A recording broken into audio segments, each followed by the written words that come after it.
Chegou a hora da entrevista do dia com Denise Campos de Toledo. E nós vamos falar agora sobre a justiça, questionamentos políticos. Eu converso com o Luiz Fernando Esteves, que é professor de Direito do INSPER. Luiz Fernando, boa noite. Boa noite, Denise.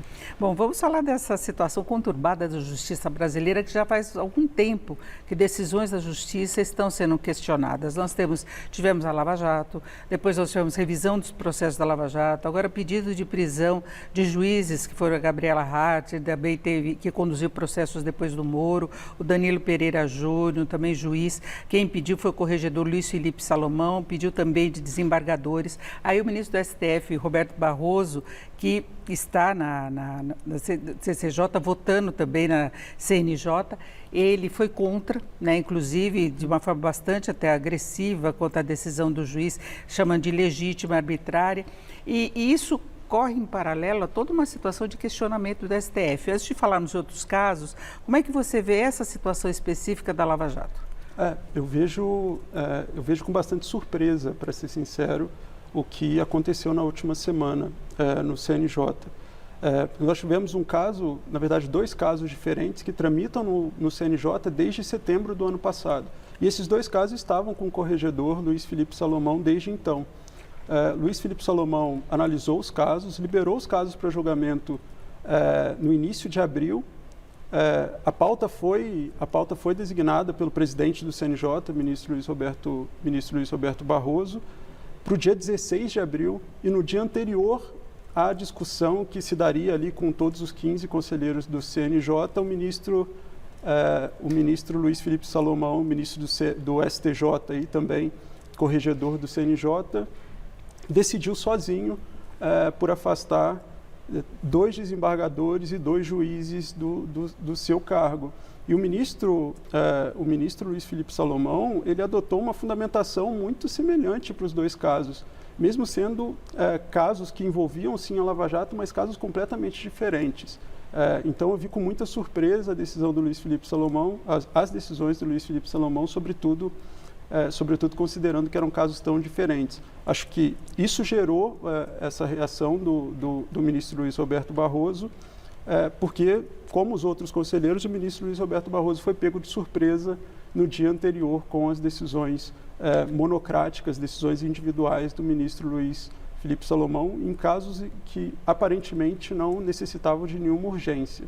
E na revisão o CNJ anulou a decisão referente a juízes, mas manteve em relação aos desembargadores, não é? Exato, manteve as decisões em relação aos 2 desembargadores, e os desembargadores, inclusive, logo em seguida, apresentaram um processo no STF pedindo a suspensão da decisão que foi tomada pelo CNJ. Então, esse caso dos desembargadores chegou até o STF, hoje é de relatoria do ministro Flávio Dino, e hoje o ministro Flávio Dino pediu informações ao CNJ, o que é de praxe em um caso como esse. Então agora é um fato que mostra a própria justiça não se entendendo. Assim como aconteceu com as decisões da Lava Jato, que depois houve toda uma revisão do STF, até em algumas questões que ele tinha se manifestado favoravelmente antes, depois é que chegou aquela circunstância de que instância que deveria discutir determinados processos, e a partir daí foi se buscando outras coisas, e se chegou agora a questão de revisão dos acordos de leniência também, né? Então, envolvendo as empresas. E aí nós temos a questão de conflito de interesses, que pega aí pelo menos 2 juízes. Nós temos o ministro Dias Toffoli, que a esposa dele tem como cliente no escritório uma das empresas, e também o ministro do CGU, que é Vinícius Marques de Carvalho, que tem contrato com o Odebrecht, antigo Odebrecht, enquanto o governo também revê os acordos de leniência. Então é todo um enrosco judicial, na verdade, né? Sim.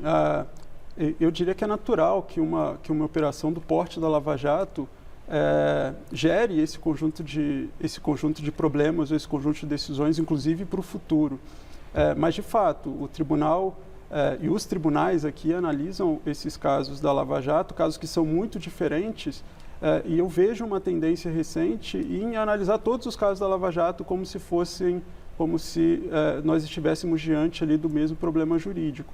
Nesses casos que envolveram os desembargadores, por exemplo, que a gente acabou de discutir, e os juízes, nós tínhamos ali situações completamente diferentes. Uma situação envolvendo a Gabriela Hardit e outra situação envolvendo 2 desembargadores e um juiz, e mesmo assim o CNJ viu por bem analisar os 2 casos em conjunto como se a Lava Jato fosse uma operação unidimensional, que nós tivéssemos ali um único problema que deveria agora ser enfrentado. Que, dado que nós vimos muitos problemas acontecendo na Lava Jato, tudo que foi produzido naquela operação em centenas de processos, tudo aquilo deveria ser analisado em conjunto, que na minha visão é um equívoco. Bom, mas de qualquer forma a gente vê aí alguns outros problemas que talvez se repitam em outras instâncias. A gente tem decisões monocráticas, que o Congresso tenta barrar, o STF legislando em determinados assuntos que o Congresso se omitiu, e aí quando há uma decisão do STF, aí o Congresso começa a se manifestar, como em relação ao marco temporal, em relação à questão do porte de maconha, agora que falta conclusão ainda passando pela Câmara, questionam abusos jurídicos, inclusive parlamentares de oposição contrários a Alexandre de Moraes propõem aí que se faça uma CPI sobre supostos abusos jurídicos e Alexandre de Moraes esteve ainda também sob fogo cruzado de Elon Musk em relação a redes sociais e censura. Ele esteve no Congresso da semana passada e na visão dele a atualização do Código Civil pode amenizar muitas dessas questões. Essa também é a sua opinião? Eu vejo com certo ceticismo que uma alteração legislativa, como a alteração do Código Civil, que é super recente, nós temos um Código Civil que é de 2002, apesar de ser um Código Civil que já foi discutido durante décadas. Mas vejo com muito ceticismo que a mudança em uma legislação super específica, como é o Código Civil, produza esses resultados de redução de uma incerteza jurídica. Então, eu vejo com certo ceticismo que a aprovação de uma lei possa significar a mudança de comportamento de todos esses agentes políticos que estão envolvidos nesses problemas. É que se chegou no momento em que a Justiça não tem referência para algumas decisões, não é? Por exemplo, os atos de 8 de janeiro, Alexandre de Moraes já estava à frente do TSE, ele já estava à frente de outros processos pelo Supremo, não é? Então, de milícia digital e outros que acabaram sendo quase que fundidos numa mesma questão para se descobrir a origem de tudo isso. E aí ele é muito foco das críticas, né? Eu diria que o ministro Alexandre de Moraes acaba sendo o foco das críticas porque ele está à frente desses processos que são muito importantes. E estava à frente do TSE também, é coincidência. Exato, e também estava à frente do TSE. E eu vejo que muitas das críticas que são feitas ao ministro Alexandre de Moraes, elas precisam ser bem direcionadas, porque, de novo, eu acho que é importante que nós consigamos separar os processos que estão sob a batuta do ministro Alexandre de Moraes. Então, existem processos que estão sob a batuta do ministro Alexandre de Moraes que, de fato, ali nós podemos talvez concordar que que existem certos exageros.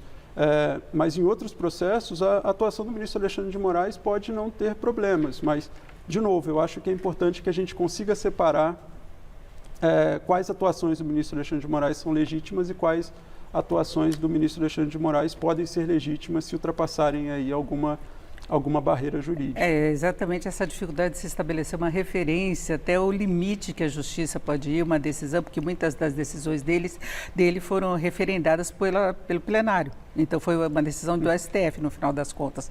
Para encerrarmos, foro privilegiado, que já tem maioria, para ser ampliado esse foro. Então, mesmo que o político saia de um cargo e vá para outro, ele continua sob responsabilidade de julgamento do STF. Você concorda?